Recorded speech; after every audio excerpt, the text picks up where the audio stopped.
The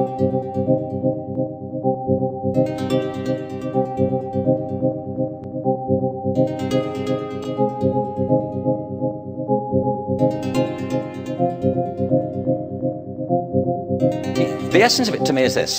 There are three propositions which I think we have to hang on to. One of them is that we are, all of us now, worldwide, engulfed in a revolution. And it is a full-on, no-nonsense revolution. Music is one of the greatest pleasures a human being can enjoy. But our education system is based on a taxonomic view of subjects, of intelligence. It's rooted in there. And what I want to argue for is something different. The whole thing is about facilitating individual growth and development. There is no other basic premise. In the past, music in schools has been starved of investment and deprived of adequate attention. But one of our greatest initiatives has been the establishment of the Music Manifesto, bringing together hundreds of music partners under Mark Jaffrey's expert and superb steerage. If we thought of children as our own, if we thought of all children as our own, would we serve them better? As a sector, we must take to heart the phrase, every child matters. I think the main purpose of bringing people together like this in such a great venue, such a wonderful event, is to lift their morale and their esteem and to let them know how valued they are and what an important role music plays in education. Every education system on the planet currently is in the process of being reformed. And there are two reasons. One is economic. Everybody's trying to figure out how we educate people to fit into the economies of the 21st century. And the second is cultural. You know, how do we engage our young people and all our populations in a sense of cultural identity while participating in globalization? And really a lot of young people who've got tremendous talent don't get the opportunity because legitimate structures to promote their music is not there. There are all sorts of resources out there that children in vulnerable situations or in excluded situations don't know exist. But also there are people who provide those resources who don't know how to get to them.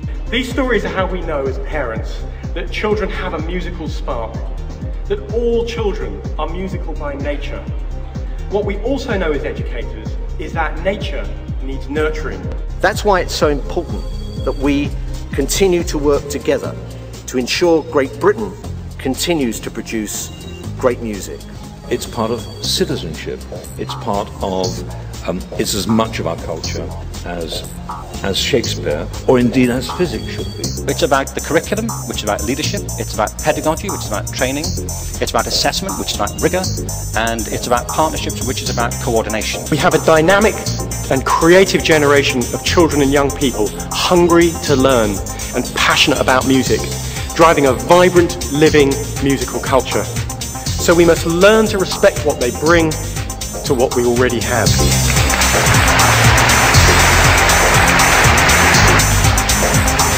Now, to music.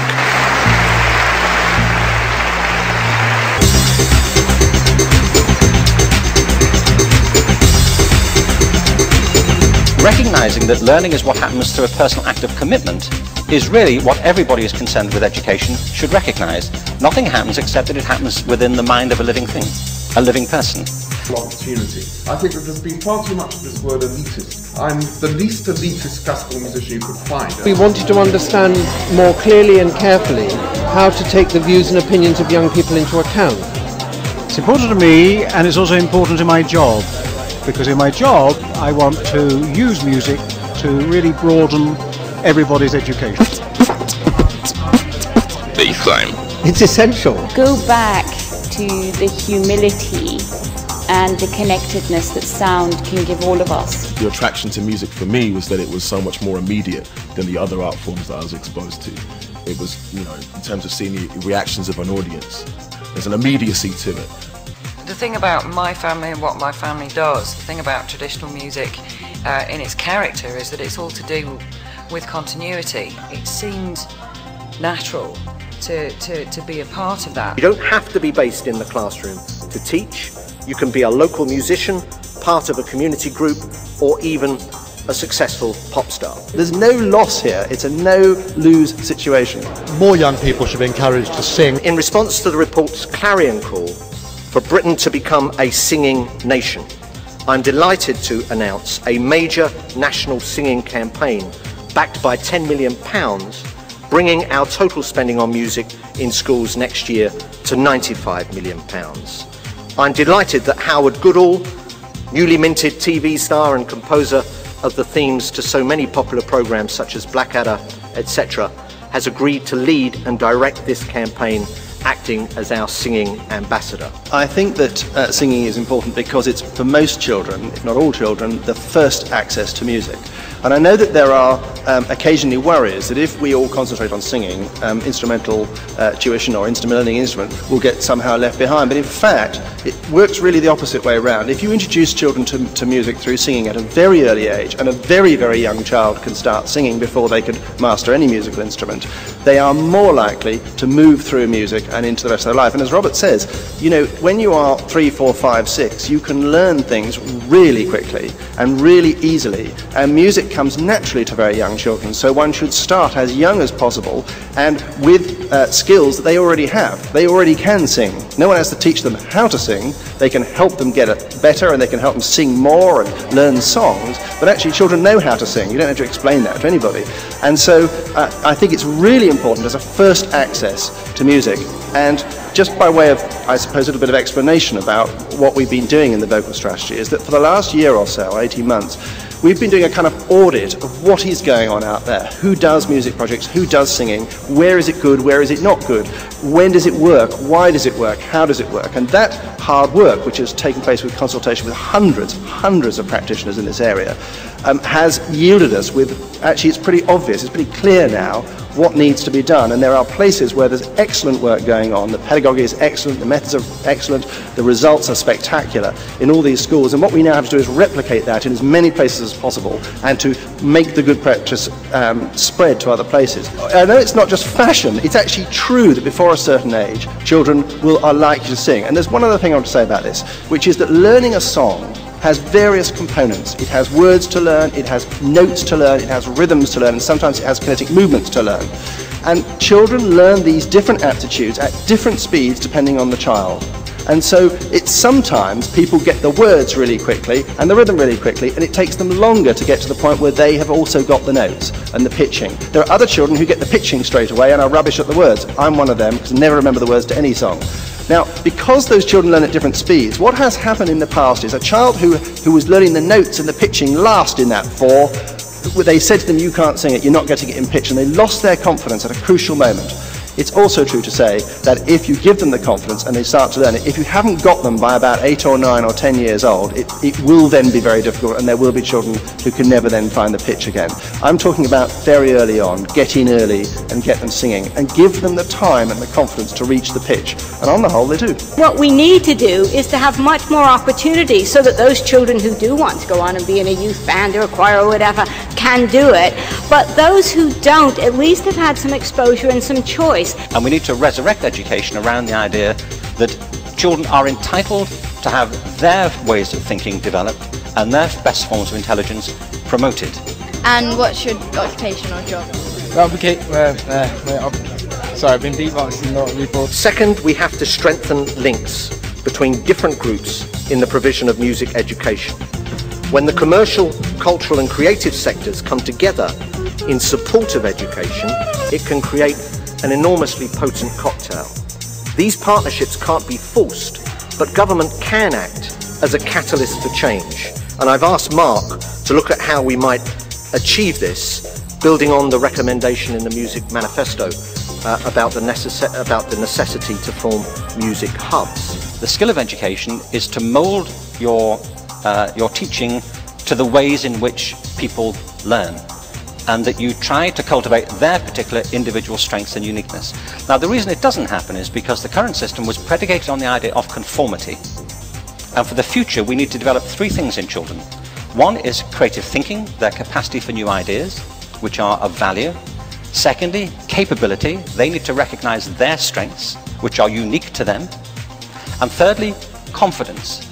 I have lost track of the number of people who are still suffering a crisis of confidence because they didn't do well at school. What we want to get across, we feel that music is essential to your creativity. You cannot do music without the allowance of being creative. That's a dream that hopefully isn't too far off.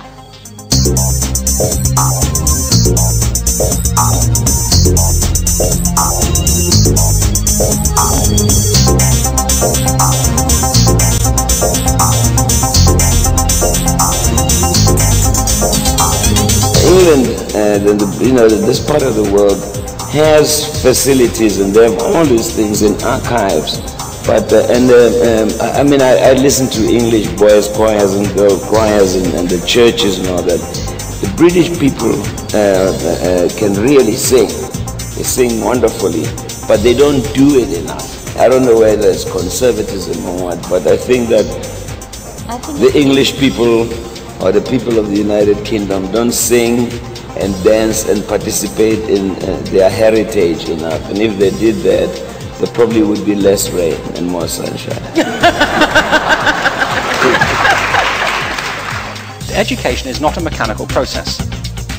Our systems are mechanized, they're systematized in a kind of bureaucratic way, but education is a social process. More music organisations need to champion social inclusion, and we all need to get more righteous anger and fire in our belly about the plight of our vulnerable and socially excluded children.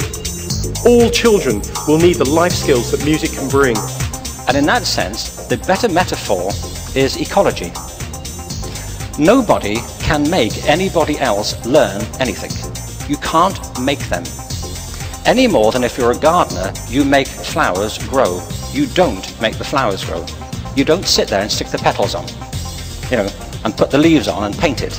You don't do that. The flower grows itself. Your job, if you're any good at it, is to provide the optimum conditions for it to do that.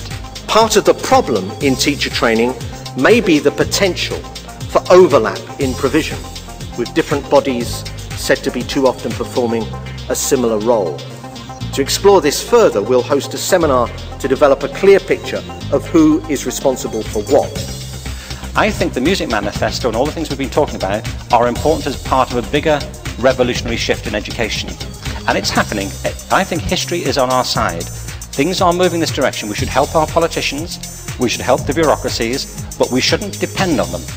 It will come from meetings like this, from people who are doing the work, setting the agenda, not being subject to the agenda.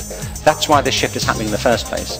And if we have forms of education which lift people's spirits, which open their hearts, which make them commune with other people on issues of value and taste, and which give them confidence, we may not be able to predict the future, but at least we'll have a sure hand in creating it and making it one that's worth all of us having. Now, the time has come for you to make some decisions. To bring the power of music to children's lives. Music is essential to a fully rounded education. As a sector, we must take to heart the phrase, every child matters. Music is one of the greatest pleasures a human being can enjoy. So champion the Music Manifesto. It's time to do right for our children and honour their musicality by serving them better.